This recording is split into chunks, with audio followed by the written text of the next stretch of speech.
শেখ হাসিনা পালিয়ে গেছে, শেখ হাসিনা নাই, শেখ হাসিনা চলে গেছে, শেখ হাসিনা পালায় না। ও বাংলাদেশি না,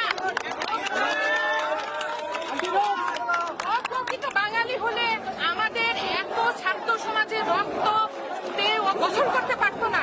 বঙ্গবন্ধুর কন্যা তো পালানোর মতো মানুষ না, এখন পালালো কেন? আমার জন্মের পর থেকে তো অপরাধী ছিলাম, এখন সবাই রক্ত দিয়ে আমরা স্বাধীন হয়েছি, তো আমাদের ভাই বোনদের রক্ত দিয়ে আমরা স্বাধীন হয়েছি, তো আমরা কেন এটা ইয়ে নিবো না? হ্যাঁ, এনজয় করবো না, অবভিয়াসলি এনজয় করবো। আমরা অনেক ইয়ে করে এখানে স্বাধীন হয়ে অনেক কষ্ট আর রক্ত দিয়ে তিনি বলছেন তিনি বলছিল পালাবেন, এখন পালালো কেন? এখন তো খুঁজে পাই না। ও অরিজিনাল রাজাকার, আমাদেরকে রাজাকার প্রমাণ দিয়েছে। ও হচ্ছে ইন্ডিয়ার দালাল, ইন্ডিয়ার রাজাকার। ও বাংলাদেশি না,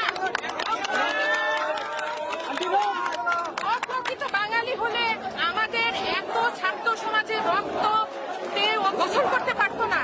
রক্ত যা দিয়েছে এর জন্য ওর আসল হিরো আমাদের ছাত্র, আমার সন্তান, আমার ঘরে আমার ছেলে মেয়ে আছে, আমাদের সন্তান তারা।